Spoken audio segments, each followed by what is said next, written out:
Jumpa lagi dengan Teacher Rizka. Bagaimana kabar student teacher hari ini? Selalu sehat ya, dan tetap semangat belajar di rumah. Baiklah, untuk pembelajaran hari ini kita masih di tema 2, subtema 1, PB 4. Manusia dalam memenuhi kebutuhan hidupnya, mereka melakukan berbagai kegiatan ekonomi. Manusia tidak dapat menghasilkan semua barang yang dibutuhkannya karena manusia adalah makhluk sosial. Oleh karena itu, manusia melakukan berbagai jenis kegiatan untuk memenuhi kebutuhannya. Berbagai contoh bentuk kegiatan di berbagai bidang adalah sebagai berikut. Di bidang agraris, Indonesia disebut sebagai negara agraris karena sebagian besar penduduknya bermata pencarian sebagai petani. Usaha agraris meliputi pertanian dan perkebunan. Hasil pertanian antara lain padi, jagung, ubi, kedelai, sagu, umbi-umbian, sayuran, dan buah-buahan. Perkebunan adalah kegiatan penanaman lahan dengan tanaman keras dengan umur lebih dari 6 bulan. Tanaman perkebunan mencakup tanaman musiman dan tanaman tahunan. Tanaman musiman berumur pendek, misalnya tanaman tebu, tembaga, tembakau, dan rosella. Tanaman tahunan berumur panjang, misalnya kelapa sawit, kopi, cengkeh, teh, karet, cendana, lada, kayu putih, dan contoh yang lain. Yang kedua adalah di bidang peternakan.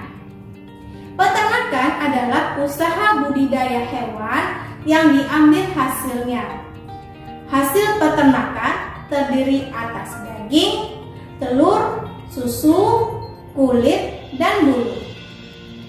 Adapun jenis-jenis peternakan adalah yang pertama, peternakan hewan kecil, misalnya kelinci, kambing, domba, dan biri-biri. Yang kedua adalah peternakan hewan besar, misalnya sapi, kerbau, dan kuda. Ada satu lagi peternakan unggas. Contohnya adalah ayam, itik, burung, dan puyuh. Upaya pemerintah untuk meningkatkan hasil peternakan di Indonesia adalah dengan memberikan bantuan bibit unggul, menyediakan ternak bermutu, dan memberikan penyuluhan kepada peternak.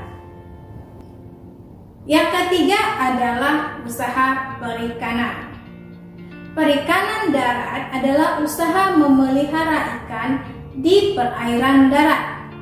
Perikanan darat terdiri dari yang pertama, perikanan air tawar.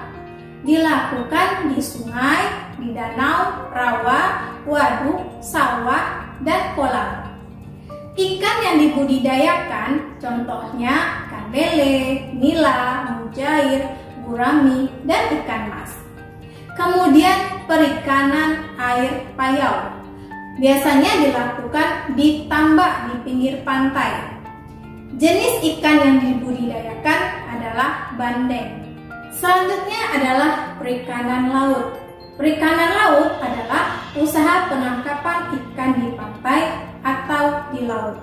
Laut juga menghasilkan berbagai jenis hewan lainnya seperti udang, kerang, rumput laut, mutiara, dan garam. Selain itu, hasil tangkapan laut juga untuk diekspor. Selanjutnya adalah di bidang pertambangan. Barang tambang dibedakan menjadi yang pertama, barang tambang mineral logam, misalnya emas, perak, tembaga, timah, dan lainnya. Yang kedua, barang tambang mineral non logam, misalnya belerang, gipsum, marmer. Yang ketiga, barang tambang sumber energi, misalnya minyak bumi, batu bara, dan gas alam. Contoh perusahaan yang mengeksploitasi barang tambang antara lain PT Pertamina, PT Aneka Tambang, PT Freeport Indonesia, dan masih banyak lainnya. Yang kelima adalah di bidang kehutanan. Meningkatkan hasil hutan dengan menanam berbagai macam tumbuhan kayu, misalnya jati, mahoni, meranti. Selanjutnya adalah perindustrian. Perindustrian adalah kegiatan mengolah bahan mentah menjadi barang setengah jadi atau bahkan barang jadi. Contohnya adalah industri makanan dan minuman, industri kosmetik, industri obat-obatan, industri sepatu, dan banyak lagi. Selanjutnya adalah di bidang pelayanan jasa, yaitu melayani masyarakat dengan bentuk layanan terhadap konsumen, misalnya dokter, pegawai asuransi, penjahit, arsitek, dan lain sebagainya. Salah satu jenis usaha jasa adalah pariwisata. Pusatnya jasa pariwisata di Indonesia juga menonjolkan aspek budaya.